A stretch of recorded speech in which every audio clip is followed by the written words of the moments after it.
رحم الله من قرأ الفاتحة.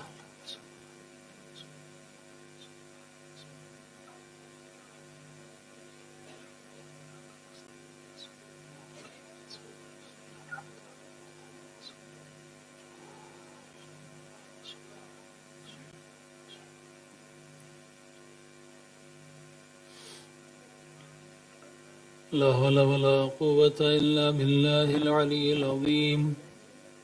أعوذ بالله من الشيطان اللعين الرجيم. بسم الله الرحمن الرحيم. الحمد لله رب العالمين، والصلاة والسلام على أشرف الأنبياء والمرسلين. قال الله في شأنه: وما أرسلناك إلا رحمة للعالمين. محبوب رب المشرقين والمغربين وجد الحسن والحسين، المكي المدني القرشي الهاشمي المولانا أبي القاسم محمد. اللهم صل على محمد وآله الطيبين الطاهرين المعصومين المظلومين، ولعنة الله على أعدائهم وغاصب حقوقهم ومنكر فضائلهم وعظمتهم أجمعين. أما بعد، فقد قال الله تبارك وتعالى في كتابه المجيد وفرقانه الحميد وخطابه المتين، وهو أصدق الصادقين وقوله الحق. بسم الله الرحمن الرحيم. ومن يبتغي غير الإسلام دينا فلن يقبل منه وهو في الآخرة من الخاسرين. صلوات بر محمد وآل محمد. اللهم صل على محمد. سلامتی امام زمانہ کے لیے ایک بلند ترین صلوات. اللہم صل علی محمد. عزیزان محترم، خواجہ معین الدین چشتی رحمۃ اللہ علیہ نے 4 مصرے جو کہے، اور وہ 4 مصرے پوری دنیا میں اتنے مشہور ہوئے کہ بہت سارے لوگ ان 4 مصروں کے ذریعے سے ہی خواجہ معین الدین چشتی اجمیری رحمۃ اللہ علیہ کو جانتے ہیں. شاہ است حسین، بادشاہ است حسین، دیں است حسین، دی پناہ است حسین، سر داد نہ داد دست در دست یزید، حقا کے بنا لا الہ است حسین. یہ دیکھیے جو فرش عزا بچھی ہے نام حسین پر، لیکن یہاں پر بات قرآن کی بھی ہو رہی ہے، اللہ کی وحدانیت کی بھی ہو رہی ہے، رسول کی رسالت کی بھی ہو رہی ہے، ہماری نجات کی بھی ہو رہی ہے، اصلاح کی بھی ہو رہی ہے. یہ ساری چیزیں ہو رہی ہیں غم حسین علیہ السلام کے طفیل میں. یعنی معلوم یہ ہوا کہ جہاں پر ذکر حسین ہوگا وہیں پر اسلام ہوگا، جہاں حسین نہیں ہوں گے وہاں اسلام نہیں ہوگا. اسلام کا نام تو ہو سکتا ہے لیکن اسلام ہوگا نہیں. تو اللہ سبحانہ و تعالیٰ نے قرآن مجید میں ارشاد فرمایا، سورہ آل عمران کی 85 نمبر کی آیت ہے، وَمَن يَبْتَغِ غَيْرَ الْإِسْلَامِ دِينًا فَلَن يُقْبَلَ مِنْهُ، کہ دیکھو جو کوئی بھی اسلام کے علاوہ کسی اور ریلیجن کو، کسی اور مذہب کو، کسی اور دھرم کو اختیار کرے گا، فَلَن يُقْبَلَ مِنْهُ، تو اللہ جو ہے اس کے اس دین کو قبول نہیں کرے گا. وَهُوَ فِي الْآخِرَةِ مِنَ الْخَاسِرِينَ، اور آخرت میں وہ نقصان اٹھانے والا ہوگا، خسارہ اٹھانے والا ہوگا. وہ کتنے بھی اچھے کام کرتا ہو، لوگوں کی مدد کرتا ہو، بہت زیادہ خیرات کرتا ہو، چیریٹی کرتا ہو، سارے کام اچھے کر رہا ہے، لیکن وہ اسلام کو نہیں مانتا، اس نے کوئی اور ریلیجن چوز کیا ہے اپنے لیے، تو آخرت میں کیا ہوگا؟ وہ آخرت میں خسارے میں ہوگا، نقصان میں ہوگا، گھاٹے میں ہوگا. تو سوال یہ ہے بھئی اچھے کام کر رہا ہے تو پھر خسارے میں کیوں ہے, نقصان میں کیوں ہے, لوزر کیوں ہے؟ اس کو کامیاب ہونا چاہیے. تو معلوم یہ ہوا کہ دیکھو ایک پرنسپل ہوتا ہے کسی بھی چیز کا. اگر آپ کوئی بلڈنگ بنانا چاہتے ہیں, اگر کوئی آپ عمارت بنانا چاہتے ہیں, تو سب سے پہلے آپ کو ایک پلاٹ خریدنا پڑتا ہے. پلاٹ جب خرید لیتے ہیں اس کے بعد آپ فاؤنڈیشن رکھتے ہیں. پھر فاؤنڈیشن جتنی اسٹرانگ ہوگی اتنی ہی اچھی اور مضبوط بلڈنگ اس کے اوپر کھڑی ہوگی. لہذا اگر کوئی انسان یہ چاہتا ہے کہ وہ آخرت کے لیے اپنے لیے بہترین مکان تیار کرے, تو سب سے پہلی چیز یہ ہے کہ اس کے پاس کوئی پلاٹ ہونا چاہیے, کوئی زمین ہونی چاہیے. اسی پلاٹ اور زمین کا نام اسلام ہے. اور اب اسلام میں آ گئے تو کہا کہ یہاں پر جو تم چاہو گے وہ نہیں ہوگا. اسلام کا مطلب کیا ہے؟ تسلیم, جھک جانا, قبول کر لینا, اللہ کے سامنے اپنے آپ کو سرنڈر کر دینا. میں کیا چاہتا ہوں اس کی کوئی ویلو نہیں ہے, اللہ کیا چاہتا ہے وہ امپورٹنٹ ہے. میں اسے دوست رکھتا ہوں, کوئی مطلب نہیں ہے اللہ کسے دوست رکھتا ہے. دوستی اللہ کے لیے ہونی چاہیے, دشمنی اللہ کے لیے ہونی چاہیے, محبت اللہ کے لیے ہونی چاہیے, نفرت اللہ کے لیے ہونی چاہیے. عزیزان محترم, ہماری جو رسول سے محبت ہے وہ اللہ کی وجہ سے ہے, اور جو اہل بیت سے محبت ہے وہ رسول کی وجہ سے ہے. اس لیے کہ جو اللہ کا محبوب ہے وہ محمد مصطفیٰ ہے, جو محمد مصطفیٰ کے محبوب ہیں وہ اہل بیت رسول ہیں. صلوات بر محمد و آل محمد. اللہم صلی علی محمد. اب سوال یہ پیدا ہوتا ہے کہ کیا اللہ کو ہمارے سجدوں کی ضرورت ہے, ہماری نمازوں کی ضرورت ہے؟ نہیں, جس کو ضرورت ہو وہ محتاج ہوتا ہے, اور جو محتاج ہوتا ہے وہ خدا نہیں ہوتا. جو بے نیاز ہو, اللہ الصمد, اللہ کون ہے؟ صمد ہے, اسے کسی کے احتیاج نہیں ہے, کسی کی ضرورت نہیں ہے. ساری دنیا اس کے سامنے سر جھکانا چھوڑ دے تو اس کی شان ربوبیت میں کوئی کمی نہیں آتی ہے, اور ساری کائنات اس کے سامنے سجدہ ریز ہو جائے, سجدے میں چلی جائے, تو اس کی شان ربوبیت میں کوئی اضافہ نہیں ہوتا ہے. وہ کسی کا محتاج نہیں ہے, سب اس کے محتاج ہیں. لا تنفع طاعت المطیعین, اللہ وہ ہے جسے اطاعت کرنے والوں کی اطاعت کوئی فائدہ نہیں دیتی. جو سر کو جھکاتا ہے, اللہ نے کہا تو نے میرے سامنے سر کو جھکا دیا ہے, اب تو دیکھ, اگر تو میرے سامنے سرنڈر ہو گیا ہے تو دنیا تیرے سامنے سرنڈر ہو جائے گی, تجھے کسی کے سامنے جھکنے کی ضرورت نہیں ہوگی. اور اگر نہیں سمجھ میں آتا ہے تو کربلا میں آ کے دیکھ لو, ایک طرف دولت بھی ہے, پاور بھی ہے, اور اس کے بعد اتنی بڑی حکومت, اتنی بڑی آرمی یزید کی, اتنی ویلتھ, سب کچھ ہے, لیکن اس نے کہا کہ حسین میرے سامنے جھک جاؤ. حسین نے کہا جو خدا کے سامنے جھکتا ہے وہ کسی اور کے سامنے نہیں جھکتا. اور نتیجہ یہ ہوا کہ امام حسین علیہ السلام نے اپنے سر کو اللہ کی بارگاہ میں پیش کیا, اور حسین نے ایسا سر اپنا پیش کیا کہ اللہ نے وہ انتظام کیا کہ شہادت کے بعد بھی امام حسین علیہ السلام کا سر جہاں جہاں گیا ہے وہاں نوکے نیزہ پر بلند تھا.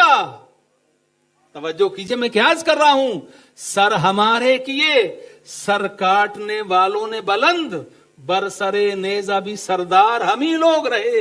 لشکر یزید نیچے چل رہا تھا, حسین اوپر چل رہے تھے. اللہ پکار کے کہہ رہا تھا جسے اللہ عزت دیتا ہے اسے کوئی ذلیل نہیں کر سکتا, جسے اللہ ذلیل کرتا ہے اسے کوئی عزت نہیں دے سکتا ہے. صلوات بر محمد و آل محمد، اللہم صلی محمد۔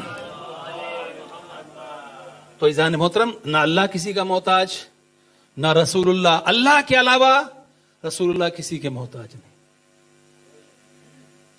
اہل بیت اللہ کے محتاج ہیں، رسول کے حکم کے تابع ہیں، جو رسول حکم دے اس کو مانیں گے، لیکن اس کے علاوہ اہل بیت کسی کے محتاج نہیں ہے۔ اگر ہمارے ذہن میں یہ غلط فہمی ہو گئی ہے، اگر ہم یہ سمجھ رہے ہیں کہ اہل بیت ہم سے ہیں، تو ہم کسی غفلت میں پڑے ہوئے ہیں۔ اہل بیت ہم سے نہیں ہیں، ہم اہل بیت سے ہیں۔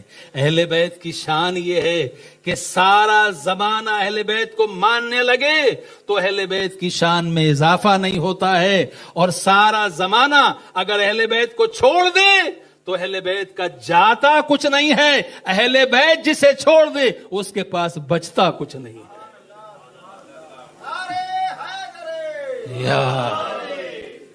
تو عزیزان محترم، سب سے پہلی چیز جو ضروری چیز ہے ہمارے لیے وہ یہ ہے کہ ہم اپنے بچوں کی تربیت اس انداز سے کریں کہ ان کے دل میں اللہ کی محبت، رسول اللہ کی محبت، اہل بیت کی محبت، قرآن کی محبت اس طریقے سے ہو کہ دنیا کی کوئی طاقت انہیں اہل بیت سے دور نہ کرنے پائے۔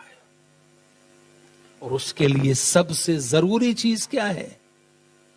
اس کے لیے سب سے ضروری چیز یہ ہے کہ ہم جو ان کو غذا کھلائیں، جو کھانا کھلاتے ہیں، وہ پاک ہونا چاہیے۔ اس لیے کہ اہل بیت کی محبت کے لیے دلوں کا پاک ہونا بھی ضروری ہے، شجرے کا پاک ہونا بھی ضروری ہے۔ اور دل پاک کب ہوں گے؟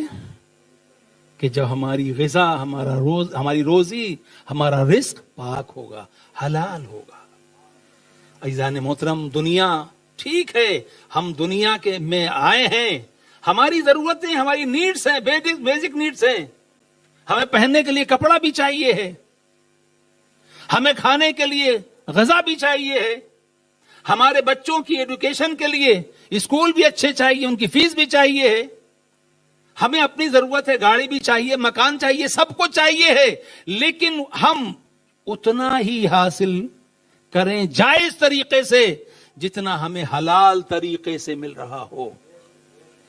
ایک وقت بچے بھوکے سو جائیں کوئی شرم کی بات نہیں ہے، لیکن اگر ان کے شکم کے اندر، ان کے پیٹ کے اندر حرام غذا پہنچ گئی تو پھر آپ یہ سمجھ لیجئے نتیجہ یہ ہوگا، کبھی علی کا معجزہ سمجھ میں نہیں آئے گا، کبھی اماموں کی عصمت سمجھ میں نہیں آئے گی، کبھی 12ویں کی غیبت سمجھ میں نہیں آئے گی، کبھی امام حسین علیہ السلام کی زیارت کی عظمت سمجھ میں نہیں آئے گی۔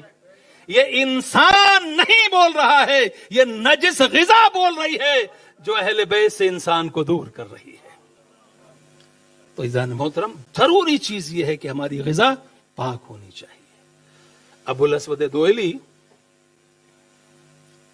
بیٹی کے لیے گھر میں، ان کے گھر جو ہے وہ معاویہ کی طرف سے کھانا آیا، حلوہ۔ اب حلوہ تو آپ لوگ جانتے ہی ہوں گے، عربی میں بھی حلوہ ہی کہتے ہیں اس کو، اردو میں بھی حلوہ کہتے ہیں، گجراتی میں بھی حلوہ کہتے ہیں، اور انگلش میں جو ہے وہ سویٹ کہتے ہیں، میٹھے کو بھی کہتے ہیں، لیکن حلوہ ایک خاص ڈش بھی ہے۔ تو زعفرانی حلوہ بہترین، اور زعفران کی وجہ سے، سیفرن جو ہے اس میں بہترین جو ہے خوشبو آ رہی، اسمیل۔ تو آیا، اب وہ جب آیا گھر میں حلوہ، اب اس کی خوشبو آئی تو بیٹی کا دل چاہا کہ میں کھاؤں۔ اس نے ہاتھ بڑھایا، حلوے کو اپنے منہ میں رکھا، جیسے ہی حلوہ منہ میں گیا باپ نے دیکھ لیا۔ ابو الاسود دوئلی نے کہا تمہیں معلوم ہے یہ حلوہ کہاں سے آیا ہے اور کیوں آیا ہے؟ اب بیٹی نے فوراً منہ کو وہیں پر روک لیا، اب چبا نہیں رہی ہے، اندر حلق کے نہیں اتار رہی ہے، سن رہی ہے باپ کیا کہہ رہا ہے۔ کہا کہاں سے آیا ہے؟ کہا یہ امیر شام کی طرف سے آیا ہے، معاویہ کی طرف سے آیا ہے۔ اس لیے آیا ہے تاکہ یہ حلوہ کھائیں اور ہمارے دل میں جو مولا علی علیہ السلام کی محبت ہے وہ محبت کم ہو جائے. بیٹی نے اتنا سنا اور فوراً اس حلوے کو تھوک دیا اور کہا عجیب انسان ہے, لعنت ہو اس کے اوپر, اس حلوے کے ذریعے سے ارے علی کی محبت ہم سے لینا چاہتا ہے. تو عزیزان محترم, یہ سب سے بڑی چیز ہے کہ دیکھیے انسان کہاں پر وار کرتا ہے. ابھی جو موساد نے اتنا بڑا کام کیا ایران کے اندر, جو پہلے دن کے واقعات ہوئے اور ساری دنیا گھبرا گئی اور یہ لگا کہ اب ایران جو ہے وہ سروائیو نہیں کر پائے گا. اور یہ سیم کام تھا جو حزب اللہ کے ساتھ موساد پہلے کر چکا تھا پیجر اٹیکس کے ذریعے سے, کہ وہ پیجر اٹیکس کے بعد میں لوگوں کی ہمتیں جو ہیں وہ لوگ ڈرنے لگے ہر چیز سے, پتہ نہیں یہاں پر کوئی دھماکہ نہ ہو جائے, یہاں دھماکہ نہ ہو جائے. تو وہی کام انہوں نے کیا وہاں پر. تو کیا کیا؟ پیسے کا استعمال, پیسہ. میں نے ایک جو پکڑا گیا تھا جاسوس, اس کا وہ سنا کہ جب اس کو سزا دی جا رہی, اسے پوچھا گیا کہ بھئی تو نے یہ کیا ہے, جاسوسی کی ہے تو نے موساد کے لیے؟ اس نے کہا ہاں کی. کیوں کی؟ کہتا ہے بہت غربت تھی, بہت غربت تھی, غریبی بہت تھی, تو بچوں کی غریبی دیکھی نہیں جا رہی تھی, اس لیے ادھر سے آفر بڑا ملا تو میں نے ان کے سامنے سرنڈر کر دیا, مجھے معاف کر دو, اب ایسا نہیں کروں گا. بس یہی فرق ہے عزیزان محترم. اسلام نے بتایا عزت دولت سے نہیں ہوتی. زر کہتے ہیں دولت کو, عزت دولت سے نہیں ہوتی. عزت ابو ذر کی ہوتی ہے کہ جو ٹھوکر میں دولت کو اڑا دیتا ہے اور یہ بتاتا ہے کہ ساری دنیا چھین لی جائے لیکن علی کا اور اہل بیت کا دامن نہیں چھوڑیں گے, علی کا اور اہل بیت کا دامن نہیں چھوڑیں گے. تو عزیزان محترم, یہ بہت بڑی چیز ہے. اگر ہم اپنے بچوں سے محبت کرتے ہیں, آپ دیکھیے کہ اگر ہمارے بچے کے تھوڑا سا درد ہونے لگے, پین اگر اس کے کہیں پر ہو جائے تو ہم سو نہیں سکتے. رات میں فوراً ڈاکٹر کو فون کریں گے, ڈاکٹر صاحب ہمارے بچے کو درد ہے. وہ کہے گا کہ ابھی کچھ آپ دے دیجئے, پیناڈول وغیرہ دے دیجئے, پیراسٹامول دے دیجئے, صبح کو ہم آپ سے ملیں گے. کہا ہم سو کیسے سکتے ہیں؟ بچہ ہمارا درد سے تڑپ رہا ہو, ہم سو نہیں سکتے. تو ماں باپ کو اپنے بچوں سے اتنی محبت ہوتی ہے کہ اگر بچے کے درد ہو تو اس درد کو ماں باپ برداشت نہیں کر سکتے. بچے کے درد ہو رہا ہے لیکن فیل کون کر رہا ہے؟ ماں باپ کر رہے ہیں. اب قرآن کیا کہہ رہا ہے؟ یا ایھا الذین آمنوا قوا انفسکم واہلیکم نارا وقودها الناس والحجارہ. اے صاحبان ایمان, اپنے آپ کو اور اپنے گھر والوں کو یعنی اپنے بچوں کو جہنم کی آگ سے بچاؤ جس کا ایندھن کیا ہے؟ پتھر ہیں اور انسان ہے. تو عزیزان محترم, اور اس کے لیے سب سے ضروری چیز کیا ہے کہ ان کا عقیدہ اچھا ہو. جب عقیدہ اچھا ہوگا تو پھر انسان کا عمل بھی ضرور اچھا ہوگا. یہ ہو ہی نہیں سکتا کہ کوئی امام حسین کو یاد کر رہا ہو اور امام حسین علیہ السلام کے سجدے کو بھول جائے. یہ ہو ہی نہیں سکتا کہ کوئی مولا علی علیہ السلام سے محبت کرتا ہو اور مولا علی علیہ السلام کی بندگی کو بھول جائے. تو جب اہل بیت سے محبت ہوگی تو انشاءاللہ ہمارا عمل بھی اچھا ہوگا, اور جب ایمان بھی ہوگا, عمل بھی ہوگا, تو دنیا بھی کامیاب ہوگی اور آخرت بھی کامیاب ہوگی. دیکھیے ہمارے پیغمبر حضرت محمد مصطفیٰ صلی اللہ علیہ وآلہ وسلم, اللہم صلی علی محمد, ہمارے رسول نے کیا کیا؟ آنے کے بعد سب سے پہلے یہ نہیں کہا میں اللہ کا رسول ہوں, میرا کلمہ پڑھو مسلمان ہو جاؤ. قولوا لا الہ الا اللہ تفلحوا کہنے کے لیے بھی پیغمبر نے 40 سال کا وقت لیا ہے. جب حکم خدا ہوا اس کے بعد, لیکن کیا اس سے پہلے نبی خاموش بیٹھے ہوئے تھے؟ نبی کوئی خطبہ نہیں دے رہے تھے, نبی کوئی اسپیچ نہیں دے رہے تھے, نبی یہ نہیں کہہ رہے تھے کہ میں اللہ کا رسول ہوں, بلکہ نبی اپنے کیریکٹر کے ذریعے سے کفار مکہ کے دلوں پر اپنے کردار کا وہ نقش چھوڑ رہے تھے کہ جب بھی کسی نے پوچھا کہ یہ بتاؤ مکے میں سب سے سچا کون ہے, تو کہا کہ محمد مصطفیٰ ہے صلی اللہ علیہ وآلہ وسلم. اللہم صلی محمد. مکے میں سب سے بڑا امین کون ہے؟ اب ظاہر سی بات ہے, آج کے زمانے میں بینکنگ کا سسٹم ہے, آپ کے پاس جو بھی پیسہ ہے آپ نے جا کے بینک میں رکھ دیا, پیسہ سیف ہے. اس زمانے میں کیا ہوتا تھا کہ انسان کسی امین کو تلاش کرتا تھا کہ جس کے پاس رکھ دے اور وہاں سے کوئی گڑبڑ نہ ہو, اس میں کوئی گھوٹالا نہ کرے, کرپشن نہ ہو. تو اب جب مکے والوں کو کہیں امانت رکھنی ہوتی تھی, کس کے پاس رکھتے تھے؟ رسول اللہ کے پاس.